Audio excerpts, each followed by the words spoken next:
E concedo a palavra ao doutor Celso Sanches Vilardi e ao doutor Paulo Amador Tomás Alves da Cunha Bueno, que farão sustentação oral pelo réu Jair Messias Bolsonaro. Sejam bem-vindos à tribuna, pelo prazo de até 1 hora para a sustentação oral. Excelentíssimo senhor ministro Cristiano Zanin, presidente da primeira turma do Egrégio Supremo Tribunal Federal, é uma honra estar sob a presidência de Vossa Excelência e também é um conforto, ministro Zanin, porque Vossa Excelência sabe bem o que é estar aqui nesse momento. Excelentíssima senhora ministra Carmen Lúcia, decana dessa primeira turma, Vossa Excelência sabe do respeito e da consideração.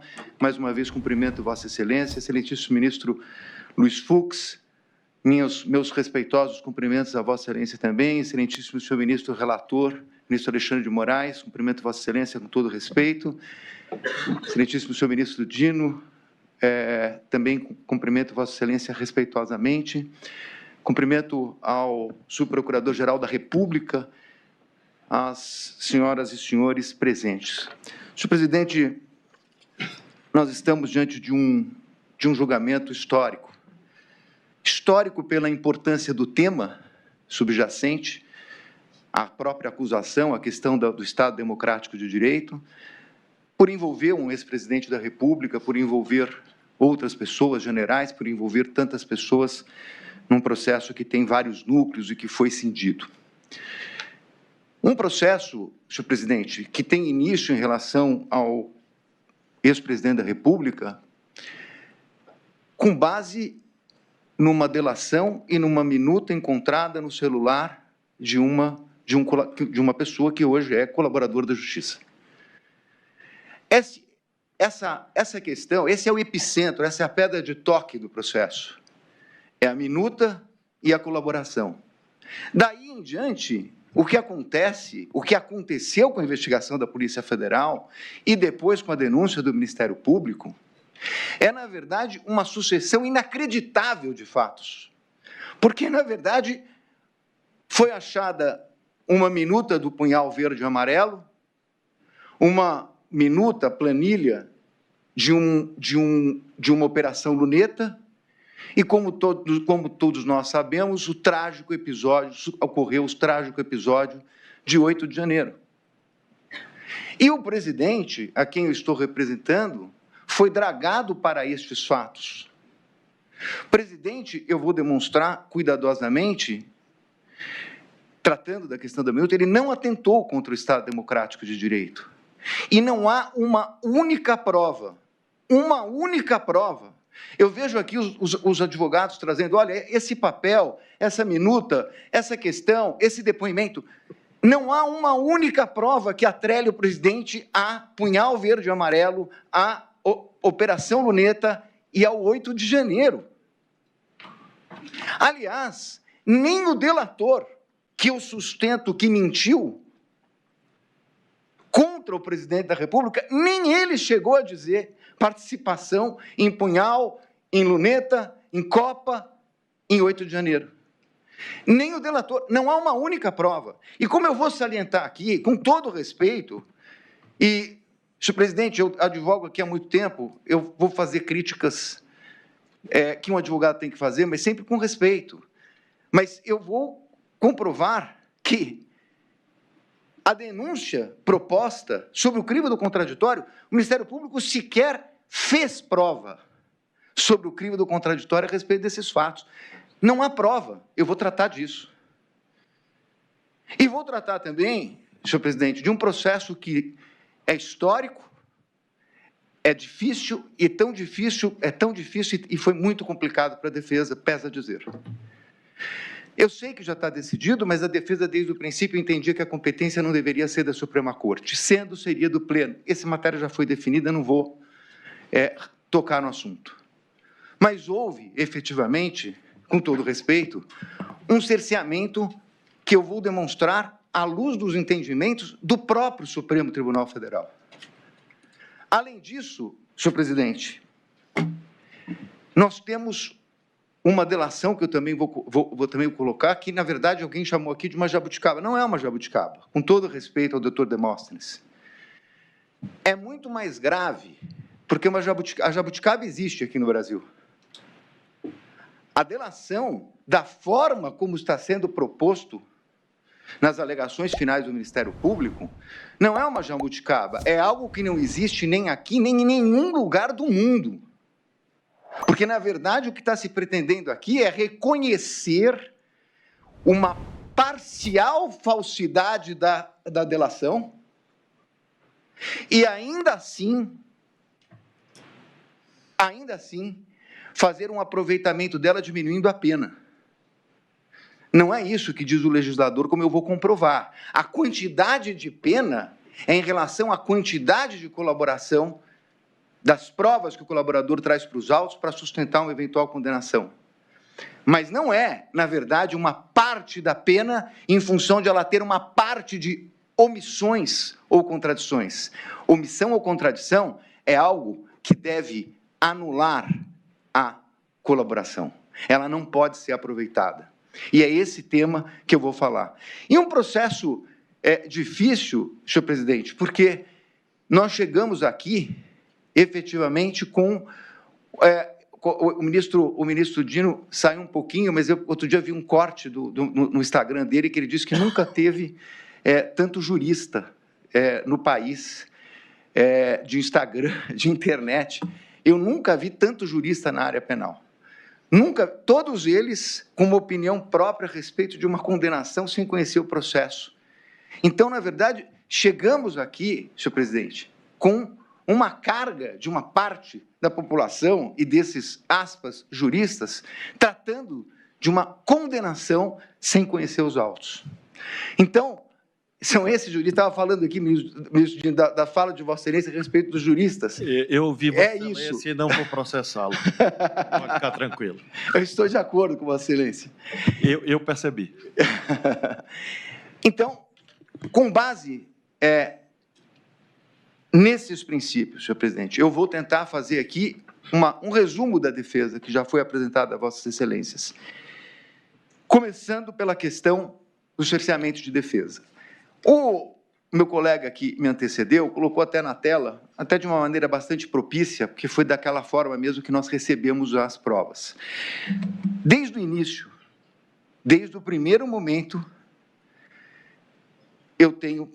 desde a minha primeira manifestação, eu tenho pedido as provas que estão no processo. Eu não nego, aliás, eu já disse isso na primeira sustentação aqui, que as provas eleitas pela Polícia Federal, as provas eleitas pela denúncia foram colocadas nos autos e estão à disposição dessa defesa e de todas as defesas.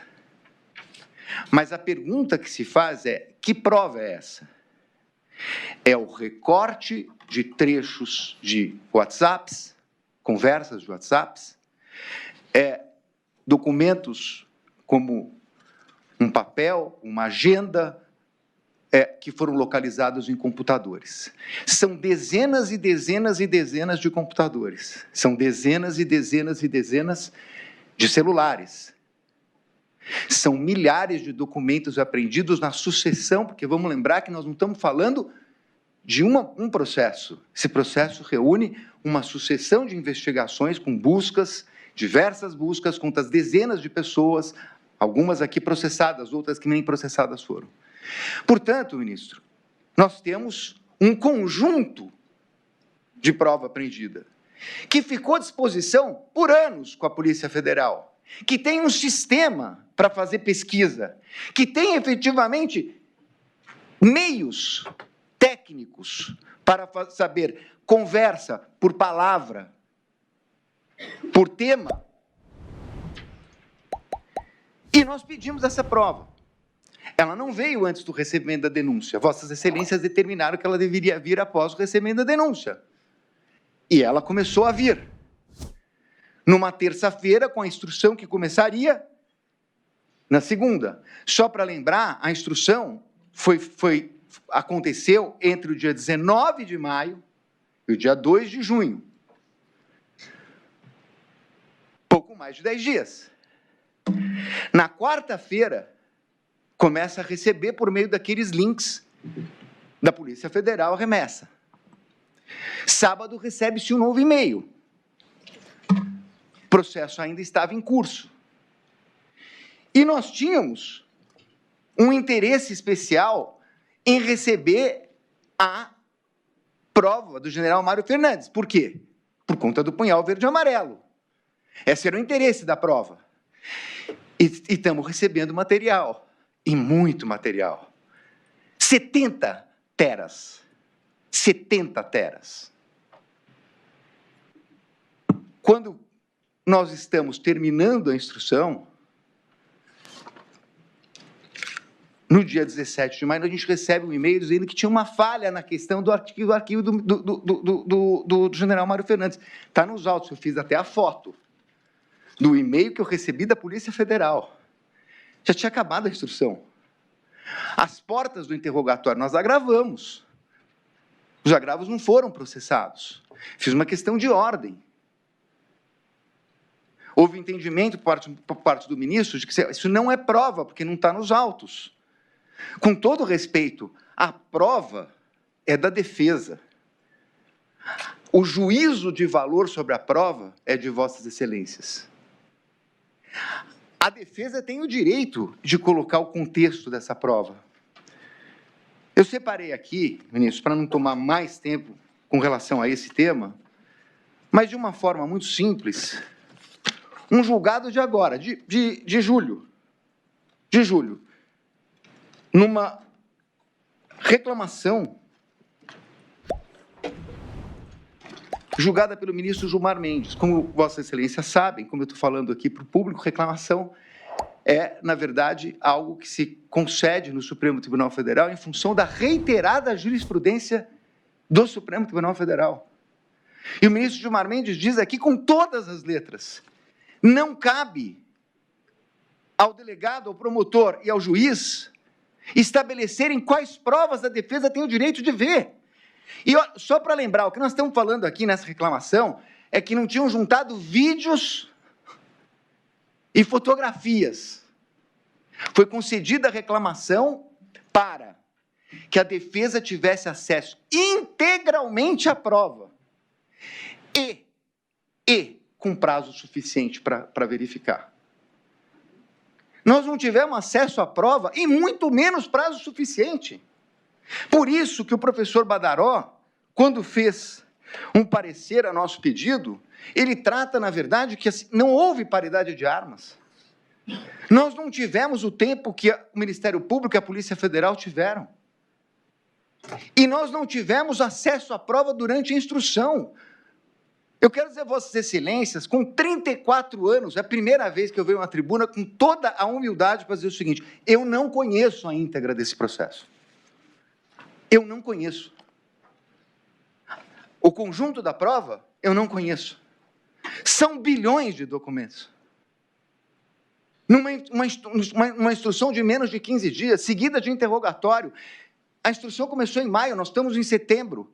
15 dias de prazo para o Ministério Público, 15 dias de prazo para a defesa. Não conheço. E, porque não conheço, não pude questionar, como disse o professor Badaró, a cadeia de custódia da prova, que é algo que, Vossa Excelência sabe, ministro Fux, começou na jurisprudência das Cortes Penais, mas hoje está na lei. Não houve possibilidade. Como se analisar uma cadeia de custódia se nós não conseguimos baixar durante o tempo? Além disso, nós tivemos também a cisão do processo, que é, efetivamente, normal, aliás, desejada, impossível ter um ato com todos os réus desse processo, foi dividido em núcleos. Mas a divisão em núcleos, ela não tira os contornos de um processo penal que tem uma única denúncia. Uma única denúncia. E os réus, o interrogatório, ministro Zanin, como Vossa Excelência sabe, é meio de defesa. Aliás, já há algum tempo houve a modificação para colocar o interrogatório em último lugar no processo de instrução, para que o réu pudesse se defender da prova contra ele produzida, porque antes era no primeiro momento. Bom, mas se o interrogatório é um meio de defesa, e se ele também é um meio de prova, como está consubstanciado na jurisprudência dos tribunais, então é natural que cada defensor possa fazer perguntas para os demais acusados. E é nesse sentido que eu trouxe também um julgado do ministro Toffoli, em sede de um habeas corpus, em que ele coloca claramente o seguinte: sendo o interrogatório um ato de produção de prova, o interrogatório de um corréu é testemunho e, portanto, ele deve se dar sob o crivo do contraditório. E, sob o crivo do contraditório, ele determina a possibilidade de pergunta das partes. Mas nós não pudemos perguntar. Eu requeri, também agravei, também não foi processado. Nós não pudemos. Isso é algo inusitado. Feitas essas considerações preliminares, eu vou tratar, sem perder muito tempo, porque eu já também falei isso na primeira parte da minha sustentação, sobre a questão da delação.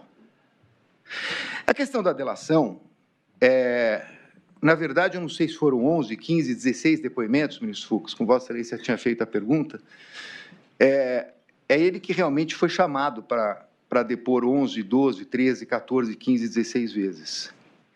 Mas, nas 16 vezes, ele mudou de versão diversas vezes. E isso não sou eu que estou dizendo. É, na verdade, o Ministério Público Federal e a Polícia Federal, no último relatório de novembro, quando se disse que ele tinha inúmeras omissões e contradições. Portanto, na verdade, ele apresentou uma versão e ele alterou essa versão. Mas, para além disto, agora, durante o seu interrogatório, eu fiz a pergunta a respeito de um perfil de Instagram. Falso. Gabriela R. Aonde está esse perfil do Instagram? No celular dele. Eu juntei isso no processo. No celular dele, com a senha. Então, vem essa conversa. Não é ata, com todo respeito ao professor Bittencourt, professor de todos nós. Não tem ata. Não tem. O que tem é uma conversa em que ele está revelando a delação para terceiros. O que tem é mais uma conversa em que ele está, na verdade, questionando a sua própria voluntariedade. Ele diz que foi dirigido, ele diz que foi induzido, ele disse que não tinha golpe por parte do Bolsonaro, mas que a autoridade queria conduzir para isso. Isso está escrito. E, aliás, isso também não é uma novidade, porque isso já tinha saído lá na primeira matéria da Veja, são praticamente as mesmas frases. É que lá ele disse que foi um desabafo. Agora ele repete as mesmas frases, o que coloca em xeque a sua voluntariedade. Mas aí, senhor presidente, vem algo que aqui se falou o seguinte: não, está sendo investigado. Está sendo investigado. Realmente tem um inquérito para isso. Mas não precisa ser tão bem investigado, porque meu escritório, a minha equipe, que não tem nenhum investigador, nós conseguimos descobrir fatos só usando a internet. Não precisa de tanta investigação. Porque, por exemplo, a Meta, que estão dizendo que não mandaram coisa, a Meta mandou da onde vieram os códigos dos computadores que utilizaram. A Meta disse quem abriu o perfil. Perfil falso, tratando de delação com o advogado do processo. A Meta diz de onde vem.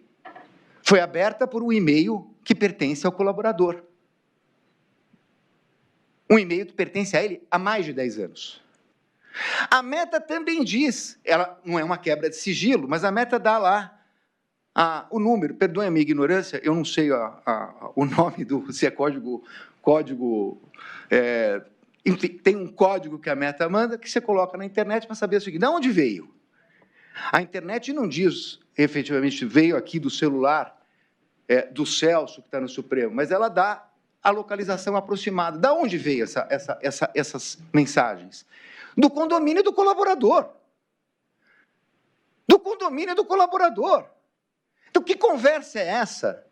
Aí, é perguntado, é chamado, antes do julgamento, o senhor tem esse perfil? Não, eu não tenho. O que foi isso? Uma montagem. Não, não é uma montagem. O celular é dele, ele que criou esse perfil. A localização da casa dele é a que manda os sinais eletrônicos. E mais do que isso, a senha e o perfil estão colocados no celular dele, que foi apreendido lá atrás, não é de agora. Então, a prova que ele usou isso, ela é absolutamente indiscutível. Se vão fazer investigação para punir alguém, isso eu não sei. Agora, o que mostra isso? Que esse homem não é confiável. É tão simples quanto isso. E aí, o que temos, na verdade? Porque eu estou ouvindo, seja pela imprensa, seja em todos os lugares, tratar-se o seguinte: não, a prova independe do colaborador. A Polícia Federal tem todas as provas. Ora, o colaborador ele era importante antes de ser desmoralizado. Agora que ele está desmoralizado porque pego na mentira pela enésima vez. Não é pela primeira vez, pela enésima vez. E agora com duas questões. Ele rompeu a delação formalmente, porque ele, na verdade, rompeu o contrato, ele mentiu e ele colocou sua voluntariedade em xeque. Mas, da onde surge, e aí vamos falar da questão da minuta, da onde surge a questão de prisão de ministros e prisão do ministro Alexandre de Moraes? Do depoimento dele. A denúncia reproduz isso. A denúncia fala: confirmou o ajuste realizado por Jair Bolsonaro, que mantinha a prisão do ministro Alexandre de Moraes. O tal do enxugar a minuta é do delator. Isso não sou eu que estou dizendo, é a denúncia. Estou citando aqui especificamente a denúncia. Confirmou que recebeu de Felipe Martins a minuta do decreto que detalhava os considerandos. De acordo com o que ele fez adiante, ajustes na minuta, submetendo apenas a prisão do ministro Alexandre de Moraes. Isso aqui é a acusação do Ministério Público, isso aqui é a denúncia. Então, não dá para dizer que ele não tem importância, porque da onde tem essa história de prisão? Mas eu vou adiante.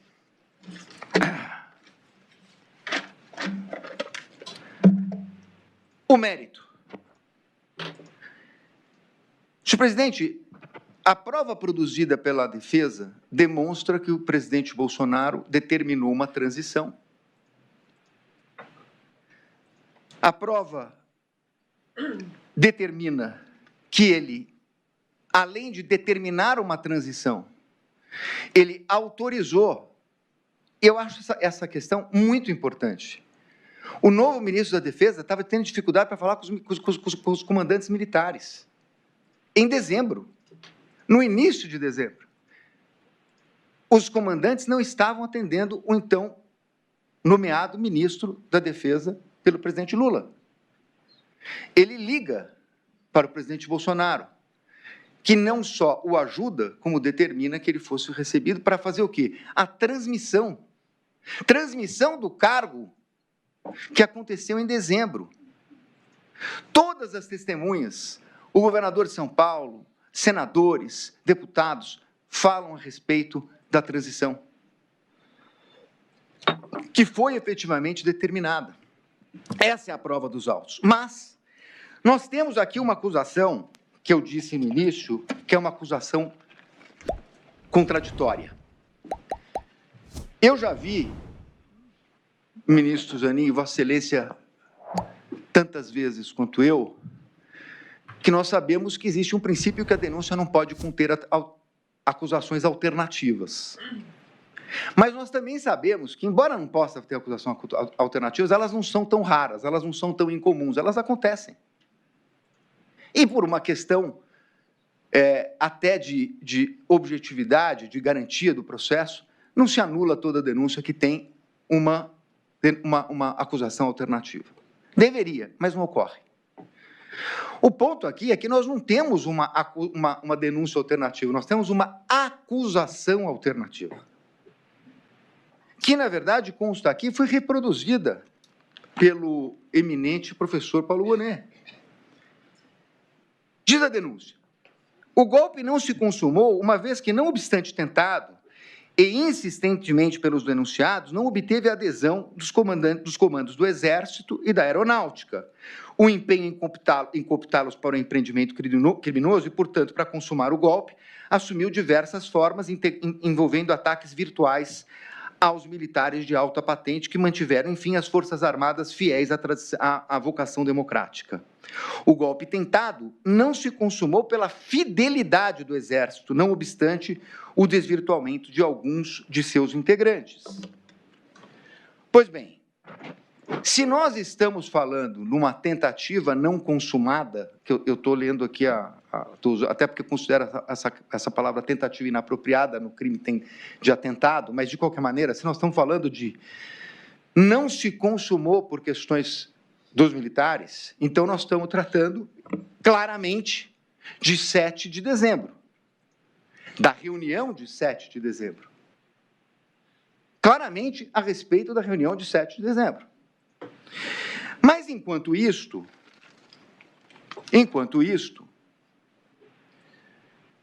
no dia 12 de novembro, há uma reunião dos quides pretos, chamados quides pretos, uma suposta reunião com o general Braga. No dia 14 de novembro, mensagens de Mauro Cid sobre estimativa de gastos. Questão da Copa. Rafael Martins encaminha o documento Copa 22, em 15 de novembro. E estamos tratando de 15 de dezembro, ação dos quides pretos com uma realização de ação clandestina chamada Copa 22. Bom, então, nós precisamos definir em algum momento, já que isso aconteceu na denúncia e agora acontece nas alegações finais, qual o plano que o presidente tem que se defender. Ele foi acusado pelo delator na questão dos comandantes do Exército, reunião de 7 de dezembro. Mas se não se consumou, palavras do Ministério Público, quando se diz que não consumou? No dia 7 de dezembro. Isso foi insistentemente obtido na instrução, inclusive na oitiva do general e do brigadeiro. Se em 7 de dezembro não se consumou, porque o Exército não teria respaldado a tal ação, o que estava acontecendo no dia 15 de dezembro? Claramente, nós estamos falando de outra coisa. Então, se a acusação levou uma minuta, como disse o procurador, que eu vou provar que não é uma minuta, para os comandantes do Exército, e eles não apoiaram, e aí, portanto, não teria tido o golpe, o que estava acontecendo no dia 15 de dezembro? Aonde está o 8 de janeiro? Porque, então, na verdade, nós estamos falando de sucessão. Era um golpe, passou a ser outro e passou a ser outro? Não é isso que está na denúncia. Eu estou demonstrando aqui no que está escrito. Aliás, uma fala do procurador com data vênia, mas absolutamente contraditória, diz o seguinte: o golpe não se consumou pela resistência do Exército e da Aeronáutica, mas atingiu seu auge, aspas, atingiu seu auge com a perseguição de pessoas. Bom, mas se ele não se consumou, como é que ele atingiu seu auge? Ele não pode. Então, e aí eu explico muito facilmente. Por que, na verdade, o presidente Bolsonaro não tem absolutamente nada a ver com punhal verde e amarelo, com Copa 22, com absolutamente nada com o 8 de janeiro. Absolutamente nada com o 8 de janeiro. Senhor presidente, no relatório do eminente relator, constou que nós tivemos, em relação ao 8 de janeiro, nós tivemos 682, 683 julgamentos do 8 de janeiro. Eu peguei para colocar nas alegações finais com as alegações do Ministério Público, fazendo um confronto de denúncia. Nós estamos tratando de crime multitudinário, que, segundo a doutrina, seria o crime de uma espécie de alma coletiva, de um estouro em que uns copiam os outros, crime multitudinário, que me parece que foi o entendimento dessa primeira turma para esses casos de 8 de janeiro. Para além de não haver provas, para além de não haver qualquer tipo de provas, nós temos uma questão de ordem jurídica.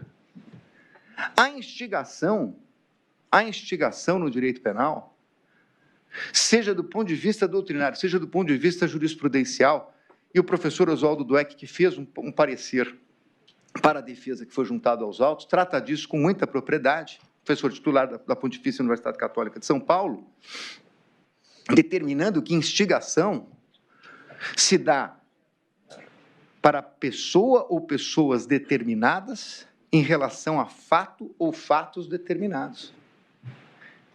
Essa é a possibilidade jurídica de instigação.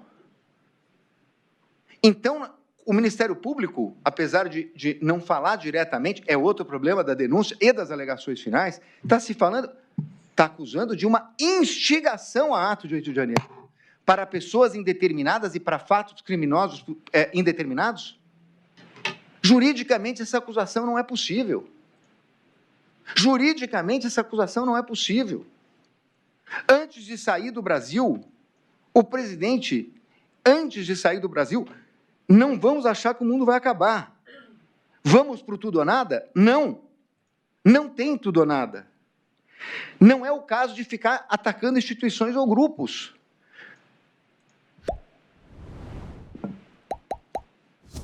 A tese da acusação é de que a criação do caos serviria, na verdade, a um golpe. Mas nós temos dois momentos. O primeiro momento pós as eleições, no início de novembro, no início de dezembro, com os caminhoneiros obstruindo as ruas, e há um pedido formal do presidente para que fossem desobstruídas. Está registrado. Aquilo seria, efetivamente, os ingredientes para o caos, de parar o país. E ele pediu para desobstruir. E também colocou essa mensagem antes de viajar para o exterior. Então, não há uma prova, não há um elemento. E mesmo assim se fala... Agora, vejam a dubiedade da acusação. Em um momento se fala numa instigação, em outro momento, na peça da acusação, se fala em dever de garante. Dever de garante, com todo respeito, só até 31 de janeiro. Porque não tem dever de garante a partir de 31 de dezembro, perdão. Não tem dever de garante a partir de janeiro. E a prova a respeito disso demonstra que o próprio ministro nomeado, ministro do Exército, disse que os acampamentos tinham tido uma expressiva diminuição. Não tem um e-mail, não tem uma comunicação, não tem uma pessoa que atrelhe o presidente ao 8 de janeiro, ao punhal, não tem nada. A denúncia está baseada num general que imprime uma minuta no palácio e no mesmo dia vai ao Palácio do Alvorada. Essa é a prova. Não existe absolutamente nada. Esse caso vai crescendo. Ele vai crescendo para colocar o presidente no 8 de janeiro. 680 processos, mais de 500 acordos de persecução penal. O acordo de persecução penal não tem que falar a verdade? Aonde está nesses acordos que Bolsonaro é o instigador, o chefe? Instigação de pessoas indeterminadas. Então, senhores ministros, para terminar a minha parte, eu vou tratar daquela que eu considero a acusação inicial, a gênese da acusação. A palavra do delator, como eu já disse aqui, que é a questão da minuta, entre aspas. Em primeiro lugar, nós precisamos deixar algo absolutamente claro aqui. tal minuta é uma peça encontrada no celular do colaborador, que em seus depoimentos disse que não transmitiu a ninguém. Nessa peça há algumas digressões e um final que fala em GLO e estado de sítio. Peça que foi encontrada no celular do colaborador.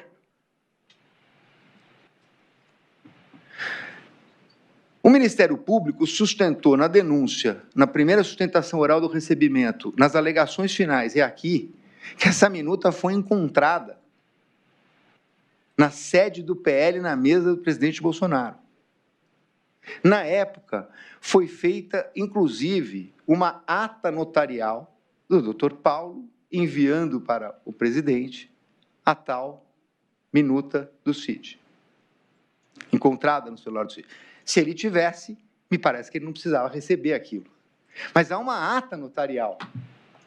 E chega a ser pueril imaginar que ele foi para os Estados Unidos, voltou e deixou uma minuta na mesa. Ele, na verdade, tem uma conversa entre cliente e advogado que foi mandado para ele. Então, em primeiro lugar, é isso. Em segundo lugar, o presidente disse, como disseram o ministro do Exército e o brigadeiro, chefe da Aeronáutica e chefe do Exército, general e o brigadeiro, que houve uma conversa no dia 7/12. Houve uma conversa no dia 7/12. Doutor, me perdoe, apenas porque eu fiquei em dúvida. Vossa Excelência alude o tempo todo a ministro do Exército. Como esse ministério não existe, o senhor está falando de quem exatamente? Eu estou falando do chefe do Exército, desculpe. O Freire Gomes. Freire Gomes, perdão. Obrigado. É porque eu fiquei na dúvida. Ministro da Defesa. O ministro da Defesa, mas você tem razão. Eu estou falando do chefe do Exército e do chefe da Aeronáutica. Ok, obrigado. Na reunião do dia 7. Sendo importante dizer que o chefe da Aeronáutica não estava em dezembro, porque ele viaja no final de novembro, e, portanto, em dezembro, o chefe da Aeronáutica não estava. Mas, como quer que seja, houve uma reunião com o ministro da Defesa, agora sim, vocês têm razão, com o ministro da Defesa, e com o chefe do Exército. Pois bem,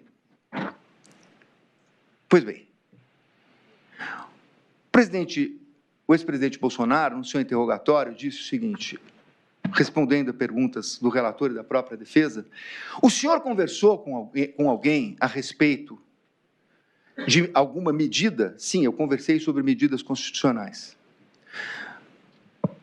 Vossas Excelências poderão dizer, era cabível, como disse o Ministério Público, uma conversa a respeito de uma decretação de estado de sítio ou de GLO?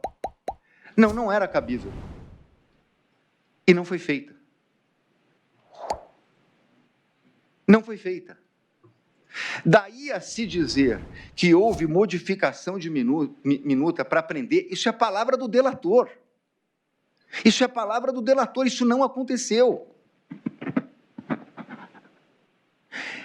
Então, senhores ministros, nós precisamos, com a importância que tem esse julgamento, tratar a respeito dos artigos que estão na denúncia, o 359 LM.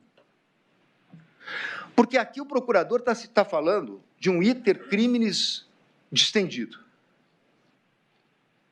Na verdade, é uma distensão que bate o recorde mundial, porque, na verdade, nós estamos falando de algo que nunca foi visto, de um iter criminis que dura mais de ano.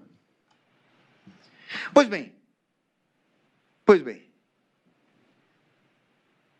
ambos os artigos tratam de violência ou grave ameaça.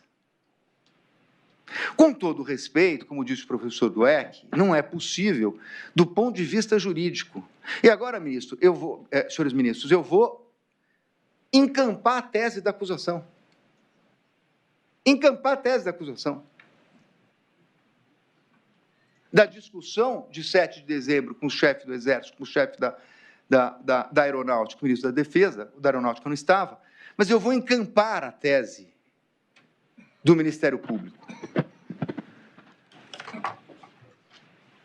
O início de execução, nós estamos falando de um crime tentado, de atentado.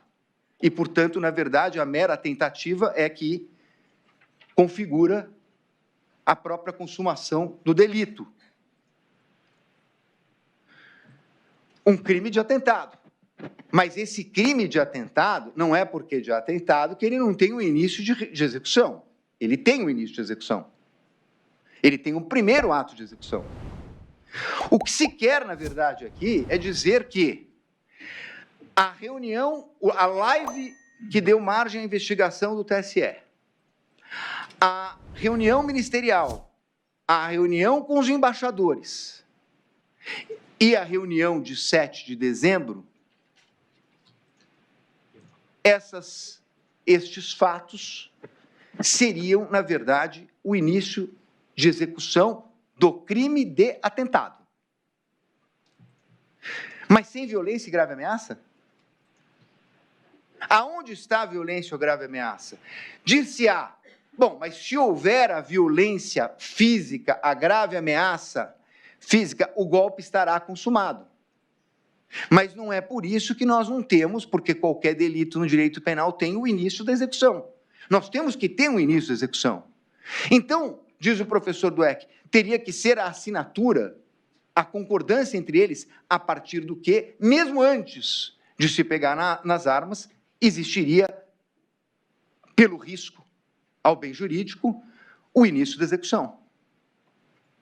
Só que, senhores ministros, dizer que o crime de abolição do Estado de Direito começou numa live sem violência é subverter o próprio Código Penal.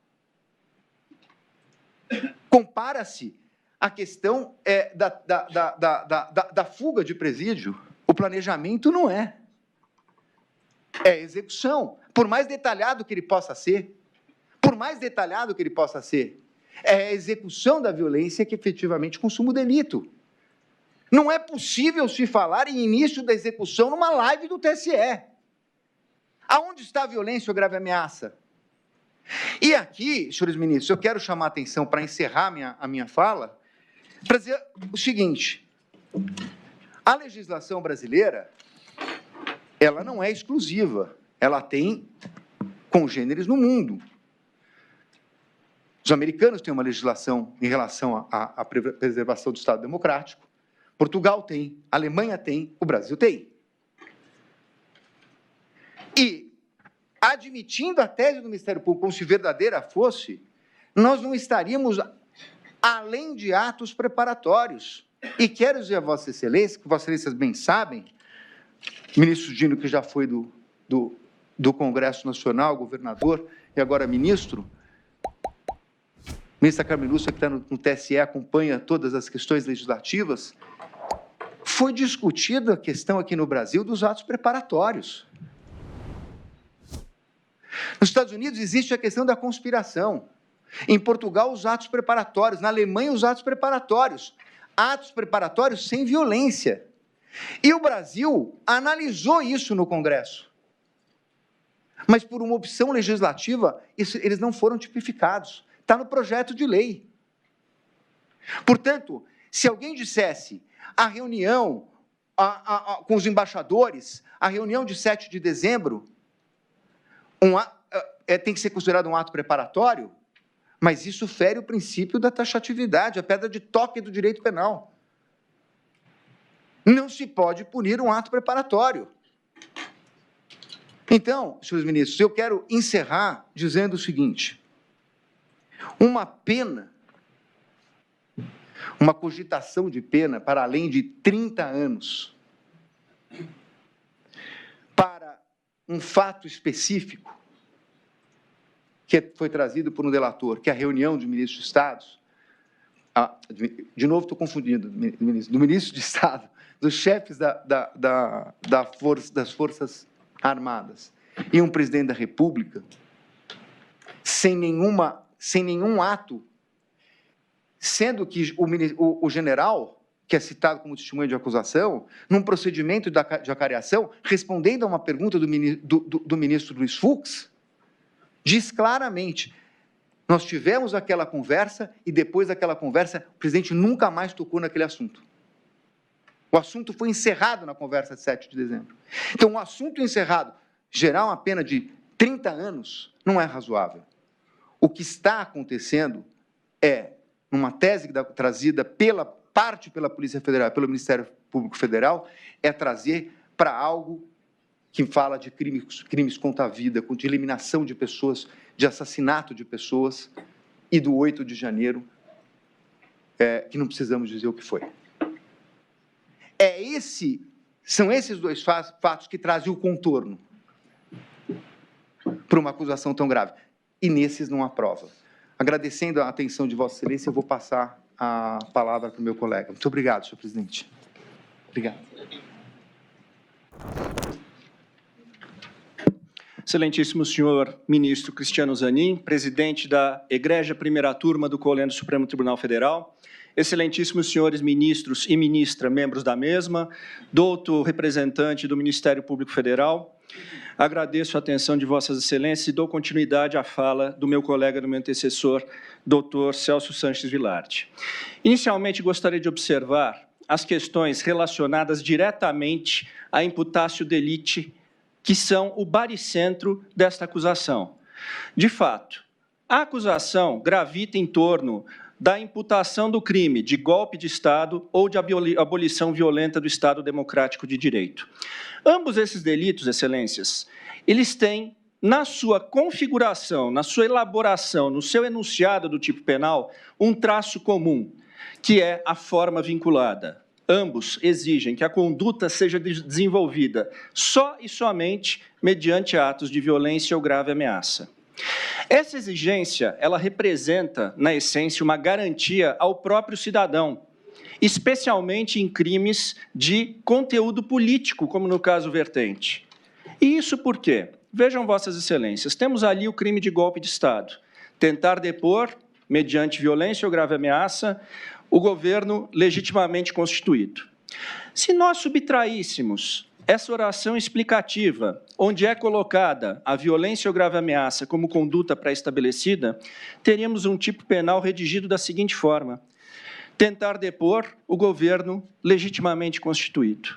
Ou seja, teríamos um tipo penal extremamente aberto e com uma perigosa amplitude, notadamente em delitos políticos.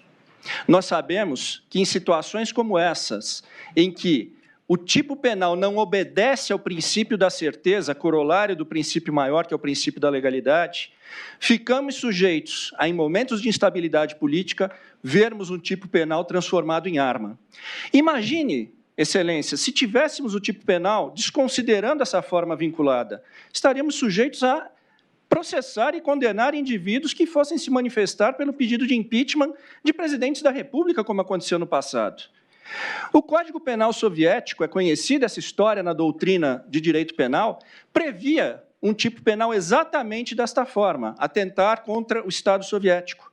E é conhecida a história, Jimenez de Assua conta, do indivíduo que foi processado e condenado sob essa acusação, simplesmente por urinar na parede do Kremlin.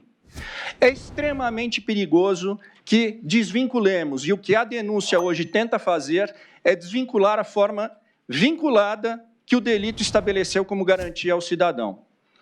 Ora, aonde está? Por mais que nós tenhamos aqui uma denúncia exaustiva, estendida, que vem, que utiliza e emprega adjetivos fortes, e foi o que se fez, não é possível tergiversar e acreditar que, em algum momento, há um elemento que aponte ao ex-presidente Jair Bolsonaro um ato violento ou um ato de grave ameaça, atendendo, assim, à exigência do tipo penal.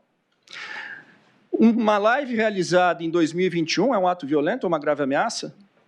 O protocolo de uma ação no Tribunal Superior Eleitoral é um ato de violência ou grave ameaça? Uma reunião com comandantes de forças, onde se discutiram mecanismos constitucionais, é um ato de violência ou grave ameaça? Evidentemente que não, excelências. O que a denúncia pretende, o que a acusação pretende, é emprestar uma expansão ao tipo penal que o legislador não deu. É alcançar fatos que o princípio da legalidade e da reserva legal não alcançaram. O que se está aqui, e aqui a minha fala tangencia a do Dr. Celso Villard, é pretender dar-se tipicidade, punir-se meros atos preparatórios. E em se tratando de crimes de empreendimento, onde temos a punibilidade do início de execução equiparada ao delito consumado, nós estaríamos, em última análise, punindo a tentativa da tentativa. Repito, os atos preparatórios só poderiam ser puníveis se o legislador expressamente assim o fizesse. E nós encontramos na nossa legislação essa técnica. Nos crimes de terrorismo, está lá a previsão. Criminalizaram-se os atos preparatórios aos crimes de terrorismo. Isto não aconteceu nos crimes contra o Estado Democrático de Direito. De sorte que emprestar-se uma expansão que, em momento algum, o legislador concordou, é violar o princípio maior do direito penal, que é o princípio da reserva legal. De fato, me parece que o epicentro dos defeitos dessa acusação descansam efetivamente na questão da conduta que é imputada ao ex-presidente Jair Bolsonaro, numa distorção da forma com que é interpretado o tipo penal. Indo adiante aqui, se não considerarmos que esses fatos, nesse iter criminis estendido, são atípicos ou meramente atos preparatórios, se superarmos esta interpretação, esta linha de interpretação, é necessário ainda analisar-se a questão sob o ponto de vista do Instituto do artigo 15 do Código Penal. E observo que essa é uma consideração de caráter estritamente subsidiário para que não se diga que o ex-presidente pretendeu cometer algum crime e simplesmente retornou. Não. É uma constatação subsidiária e de cariz objetivo. Vejam, Vossas Excelências, se a denúncia sustenta que o início de execução dos crimes apontados se deu por ocasião da reunião do presidente Bolsonaro no final de dezembro com os comandantes de força, não ministros, com os comandantes de força... Me perdoe, final de dezembro, qual reunião é essa? As reuniões final de 2022. Ah, tá. Novembro, dezembro de 2022. O senhor fala da mesma do Dr. Celso, então. Exatamente. Obrigado. Onde teria se discutido a questão das minutas. A do dia 7, no caso. Isso. Ok, obrigado. Se o início de execução se dá neste momento, é evidente, Excelências, que passa-se a considerar, é mister considerar, por que efetivamente não se foi adiante nisso.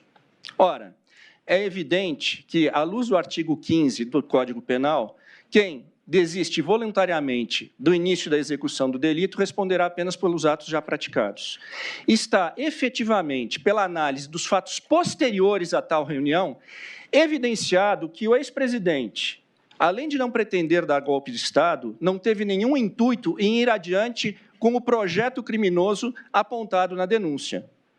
E por que isso? A análise dos fatos posteriores indica. Vejam, Vossas Excelências. Bem, falava-se que em tais reuniões se discutia estado de defesa e estado de sítio. Estado de defesa e estado de sítio são atos protocolares previstos na Constituição. E, em momento algum, o ex-presidente deu início aos protocolos, e protocolos extremamente rígidos para a instalação, para a convocação de um estado de defesa e um estado de sítio. Ele deveria, preliminarmente, convocar o Conselho da República, composto por mais de 20 membros, muitos deles ministros de Estado, convocar o Conselho de Defesa, composto por 9 membros, também muitos ministros de Estado, e, após isso, submeter o decreto, seja de estado de sítio ou de defesa, à aprovação do Congresso Nacional. Eu insisto em dizer, e acho fundamental que tantos quantos escutem essa sustentação oral, percebam que um estado de defesa e um estado de sítio são dos atos mais colegiados da nossa legislação. Eles não são, como se pode pensar, um ato de força unilateral do presidente da República. Pela gravidade deles, é exigido esse alto grau de colegialidade. E é indiscutível que o ex-presidente, em momento algum, deu início aos protocolos para a convocação dessas medidas excepcionais. Ora, e também, para além disso, não se tem um elemento que ateste que ele estava na iminência ou que pretendia fazê-lo. Não se tem um rascunho, não se tem um mínimo de identificação de que se pretendesse adiante com isso. Ora, Em segundo lugar, a denúncia diz, não foi adiante porque o comandante do Exército e o comandante da Marinha não pretendiam, não aderiram a esse intento. Isso não seria um óbice ao presidente. Aliás, se fosse, não seria um óbice em primeiro lugar, porque Estado de Defesa e Estado de Sítio não são atos militares, são atos do Congresso. Mas se ainda se pensasse que isso seria um óbice, ele seria, evidentemente, facilmente superado. E superado de que maneira? É uma prerrogativa legal do presidente da República a nomeação e também a substituição dos comandantes militares. Está lá disposto expressamente, artigo 4º da Lei Complementar 97 de 1999. O que se quer dizer com isso? Bem, se o ex-presidente pretendia, de fato, decretar um estado de sítio ou de defesa e houve a reticência dos comandantes da Marinha, da Aeronáutica e do Exército, bem, ele não esgotou os meios para levar adiante, então, o seu intento original, porque bastava-lhe, mediante um simples despacho, substituir estes comandantes reticentes por nomes que previamente fossem aderentes a esse projeto. Não há, portanto, então, como sustentar que o referido projeto, ainda que imaginativo, não tenha ido adiante por fator alheio à vontade do ex-presidente. Ele teria mecanismos para, de fato, conduzir esse suposto projeto e não o fez. Em terceiro lugar, é importante também verificarmos, e parte disso o Dr. Celso Vilardi já mencionou, que os atos posteriores do presidente foram totalmente voltados a desestimular seus apoiadores e seus eleitores a qualquer forma de não reconhecimento da vitória eleitoral do presidente Lula. Fez a passagem do comando, fez a transição da presidência de forma pacífica, inclusive nomeando os comandantes militares indicados pelo atual governo. Na sua live, no dia 30 de dezembro, e nós na Defesa insistimos muito, porque ela é bastante sintomática de que não havia esse espírito, o presidente foi enfático aos seus eleitores. Vamos respeitar as leis e as constituições. Bem, Excelência, chegando aos minutos finais da minha fala, é fundamental dizer-se que essa Suprema Corte hoje não lida com um caso trivial, com um caso comum, e que, no máximo, se tornará jurisprudência de destaque dessa Corte. Não. Nós estamos diante de um caso que, como todos os outros, porém mais do que qualquer um, exigirá a credibilidade da decisão dessa Corte. E essa credibilidade terá de ser exteriorizada pelo respeito ao devido processo legal, à ampla defesa, ao princípio do juiz natural, a imparcialidade objetiva e, principalmente, em uma decisão calcada em provas contundentes, em provas evidentes, e não simplesmente em narrativas ou suposições. De outra forma, se prescindir desse mecanismo, teremos aqui um julgamento que será inacabado, porque ele estará sempre submetido ao Tribunal do Povo, ao irrequieto Tribunal do Povo, e que certamente não poupará palavras em dizer, não, o que se está julgando aqui é um movimento político e não simplesmente uma liderança. Nós não podemos, em hipótese alguma, Excelências, permitir que entendam que a esta Corte ou este juízo terá faltado a atenção à gravidade desse caso e à falta de elementos que possam imputar ao presidente Jair Bolsonaro os delitos que lhe são direcionados na denúncia. Senhores ministros, não permitamos, em hipótese alguma, criarmos, neste processo, uma versão brasileira e atualizada do emblemático caso Dreyfus. Curiosamente, também capitão de artilharia, curiosamente acusado de crime contra a pátria, curiosamente condenado com base num rascunho de documento apócrifo, curiosamente teve seu exercício de defesa constrangido em determinada altura, e, inegavelmente, um dos casos que representa uma cicatriz na história jurídica do Ocidente. Senhores ministros, a absolvição do presidente Bolsonaro é imperiosa para que não tenhamos a nossa versão do caso Dreyfus. Muito obrigado. Agradeço aos doutores Celso Sanches Vilardi e Paulo Amador Tomás Alves da Cunha Bueno.